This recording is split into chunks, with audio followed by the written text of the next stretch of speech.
Le quartier BC Japon dans la commune d'Abobo enclavé depuis plus de 10 ans et plus de 1500 âmes sont exposées à l'insécurité que compte faire la municipalité pour pallier la situation. Nous le saurons dans ce journal. Et puis au Sénégal, Karim Wade et Khalifa Sall ne participeront pas à la présidentielle de 2019. Les deux principaux opposants à Macky Sall sont hors course après 2 décisions de justice. Bonsoir et bienvenue dans le 19h. C'est la fin des vacances scolaires. Les élèves vont ressortir cartables, livres et cahiers pour entamer une nouvelle année scolaire dès le 10 septembre prochain. Au Stagnante, nid de moustiques et au-delà des maladies, un calvaire pour les populations du quartier BC Japon dans la commune d'Abobo. Les riverains doivent parcourir 2 km à pied pour avoir un véhicule et vaquer à leurs occupations. Ajoutez à cela la dégradation de la voie, le manque d'eau potable et l'insécurité, ce qui affecte fortement le quotidien des habitants. Doigt de laser met à nu le calvaire de ces populations. Route dégradée par les eaux de ruissellement. Nous sommes au quartier BC Japon dans la commune d'Abobo. Depuis plus de 10 ans, aucun véhicule ne peut accéder à ce quartier. Une situation difficile pour les riverains. Pour aller au marché, on a tous les problèmes. Tu dois faire marcher les 2 jours avant de descendre. Sinon, un aller-retour là, c'est très fatigant. Quand on a un problème de maladie, décès, pour faire partir la personne à l'hôpital, mais c'est difficile. À ce problème de route s'ajoute celui du manque d'eau et d'éclairage public. Aujourd'hui, là, nous sommes dans le noir, nous sommes agressés, problème d'eau. Le gouvernement a fait l'installation, mais on n'a pas encore d'eau. C'est sur ma conduite encore, on continue de prendre l'eau. C'est très difficile. BC Japon abrite plus de 1500 âmes qui vivent dans l'insécurité selon la jeunesse du quartier. Il y a une année même où l'eau était coupée complètement au quartier pendant presque 3 ans, 4 ans. On a déposé des notes un peu partout dans les ministères. On a encerclé de gros trous. Et aujourd'hui, le quartier est fini. Il y a fumeur partout.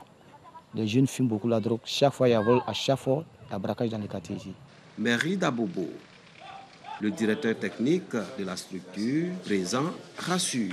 Selon Pierre Valli, plus de 100 milliards de francs CFA sont décaissés par l'État pour la réhabilitation des routes à Abobo, dont celle de BC Japon. Le conseil municipal a décidé de faire une étude globale sur la commune d'Abobo, qu'on a appelé le programme de réhabilitation et d'équipement de la commune d'Abobo à la sortie de la crise post-électorale. Et ce document a été établi en collaboration avec le Bureau national d'études techniques et qui est un peu une boussole pour la commune qui stipule clairement sur un plan un programme d'amélioration de la voirie urbaine.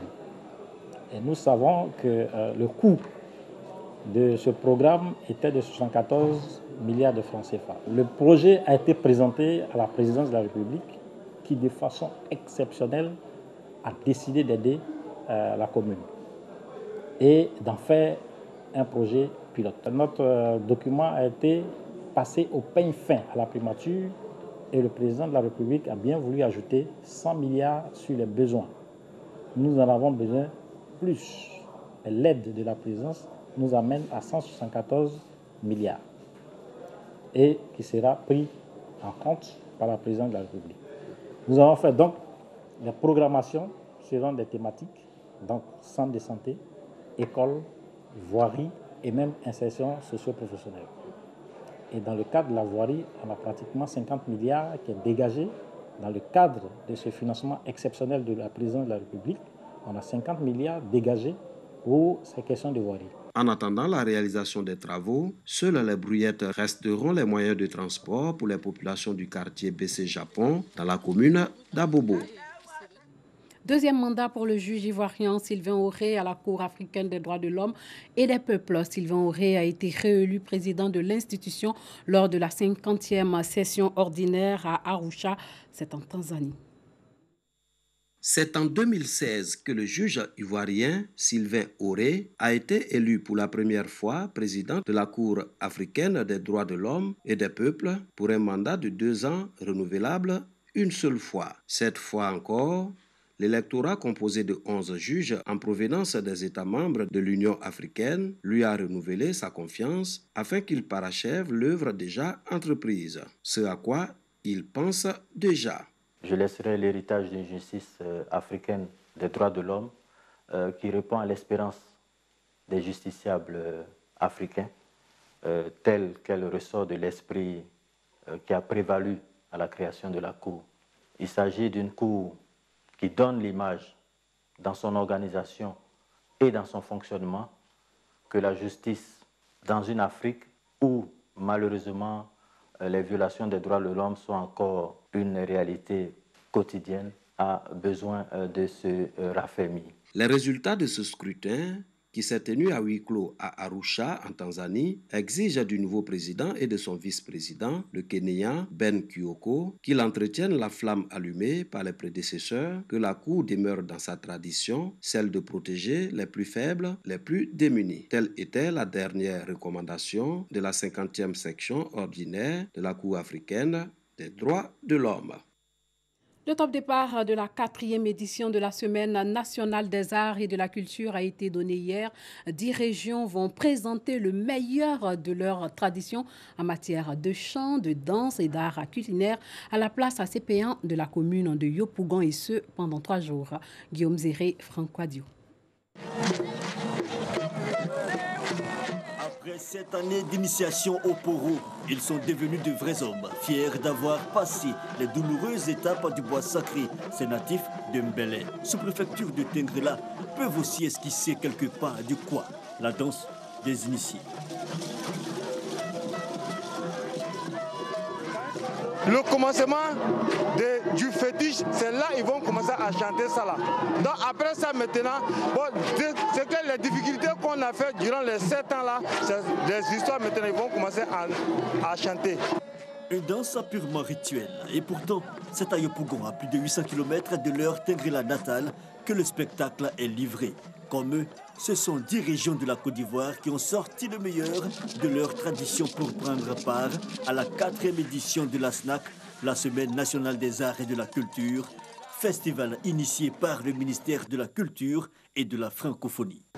La Semaine nationale des arts et de la culture se veut le plus grand rassemblement de nos arts traditionnels et populaires, tant sur le plan des expressions artistiques que sur le plan de la richesse culinaire et vestimentaire.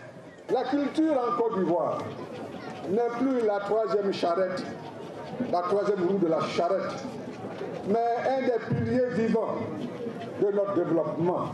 Ouverte ce 30 août pour 3 jours, le festival qui se tient pour la première fois à Abidjan enregistre de nombreuses innovations. Le Zouglou tire sa source de la culture et donc nous avons initié cette année un concours interquartier pour intéresser les jeunes, pour les amener à s'intéresser à leur culture. Et en plus de ça, il y aura des sports traditionnels et puis le village gastronomique avec des mets africains, des mets typiquement ivoiriens. La cérémonie d'ouverture de la SNAC donne une idée de ce que sera la place ACP1 durant ces 3 jours d'exposition et de spectacle, une place aux couleurs de la tradition ivoirienne et africaine qui a déjà commencé à mettre du baume au cœur des populations.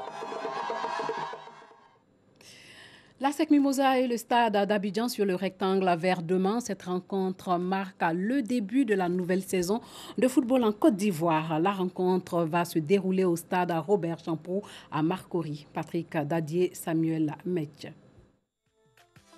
Cette finale met aux prises les jaunes et noirs de l'ASEC Mimosa au stade d'Abidjan. 15 fois vainqueurs de cette compétition, les protégés de maître Roger Wognin partent favoris dans ce duel. En préparation continue, depuis la saison écoulée, l'ASEC a occupé le 3e rang des matchs de poule de la Coupe de la Confédération. L'ASEC dispose d'une attaque de feu composée de Fonsigno, Willy Braciano et Sanogo qui pourra faire mal aux Yéyés de Côte d'Ivoire. Le stade d'Abidjan, lors du dernier championnat, n'a pu inscrire le moindre but devant les hommes d'Amani Yao. Les stadistes ont pris l'eau de toutes parts en encaissant 8 buts sur l'ensemble des 2 rencontres. 5-0 à l'aller et 3-0 au match retour. Cependant, une finale de coupe réserve toujours des surprises. C'est pourquoi l'ASEC Mimosa, considérée en ce moment comme une grosse machine, difficile à manœuvrer, doit tout de même faire très attention. Car la Supercoupe Félix Houphouët-Boigny, la 39e édition, se dit capricieuse. La Côte d'Ivoire et le Rwanda vont s'affronter le 9 septembre prochain à la deuxième journée des éliminatoires de la CAN 2019. Le sélectionneur ivoirien était face à la presse hier. Lors de cette rencontre, Ibrahim Kamara a dévoilé la liste des 23 joueurs qui vont jouer lors de ces éliminatoires. Et puis Khalifa Sall et Karim Wade hors course pour la présidentielle sénégalaise. Le maire de Dakar a vu sa peine de 5 ans de prison pour escroquerie confirmée par la Cour d'appel. Karim Wade exclu des listes électorales. La Cour suprême s'est déclarée incompétente pour statuer sur le rejet de son inscription sur les listes électorales. Mais les partisans des deux principaux opposants au président sénégalais Macky Sall n'entendent pas jeter l'éponge pour autant. Khalifa Sall et Karim Wade, des grands absents à la présidentielle de février prochain au Sénégal. Ils ont essuyé un revers judiciaire. Le maire de Dakar a vu sa peine de 5 ans de prison pour escroquerie confirmée par la Cour d'appel. Karim Wade, lui, est exclu des listes électorales. La Cour suprême s'est dite incompétente pour statuer sur son recours. Le camp de Khalifa Sall, comme celui de Karim Wade, pointe du doigt des décisions politiques et porte la même accusation, une cabale politique menée par le pouvoir pour les écarter de la présidentielle. Selon les proches du maire de Dakar, cette affaire est la preuve d'une instrumentalisation de la justice qui a perdu toute crédibilité. Et la décision en appel confirme sa condamnation à 5 ans de prison pour escroquerie n'empêchera Khalifa Sall de mener campagne pour la présidentielle, même depuis sa prison, selon son entourage. Du côté des leaders du mouvement politique de Karim Wade, le Parti démocratique sénégalais, PDS, en appelle à un combat de rue pour imposer la candidature du fils de l'ancien président, Abdoulaye Wade. Ce jeudi 30 août représentait en quelque sorte une journée noire pour l'opposition sénégalaise. Les principaux opposants pour la présidentielle sont quasiment hors course. Khalifa Sall est encore en sursis. Sa défense va se pourvoir en cassation auprès de la Cour suprême. Cette juridiction ne juge pas l'affaire sur le fond, mais vérifie si la loi a été respectée. Quant à Karim Wade, ses recours devant la justice sénégalaise sont épuisés, mais son parti fait fi de toute décision de justice et maintient sa candidature. Il n'envisage personne d'autre pour prendre sa place. Sachez que le président sénégalais Macky Sall révoque le maire de Dakar après sa condamnation en appel. La Cour d'appel a condamné Khalifa Sall à 5 ans de prison ferme et a versé avec 3 de ses 7 co-accusés la somme de 1,8 milliard de francs CFA à l'État sénégalais. Quand les déchets deviennent des œuvres d'art, c'est au Kenya. Un jeune Kenyan travaille sur sa prochaine sculpture, un poisson imaginaire fait de multiples objets de récupération comme des ustensiles de cuisine en bois ou une machette. Il réside dans le quartier populaire de Giture, dans le nord de la capitale kenyane et depuis 9 ans, il vit de ses œuvres d'art et bijoux conçus avec des objets recyclés et détournés. Evans vient très souvent dans cette décharge. Cet endroit est sa source d'inspiration. Parmi ces déchets se trouve probablement sa prochaine création. Je ramasse n'importe quel matériau que je trouve. Un morceau de moto, par exemple. En le regardant, je me dis que ça pourrait faire une sculpture incroyable. C'est dans cette petite chambre qui lui sert aussi d'atelier qu'Evans transforme les déchets qu'il récupère en œuvres d'art. Artiste peintre de formation, il a petit à petit délaissé ses pinceaux pour une forme d'art plus originale. Depuis toujours, j'aime récupérer des objets, depuis tout petit. Mais c'est vraiment quand je suis allé à l'université que j'ai commencé à créer de l'art avec des matériaux non conventionnels.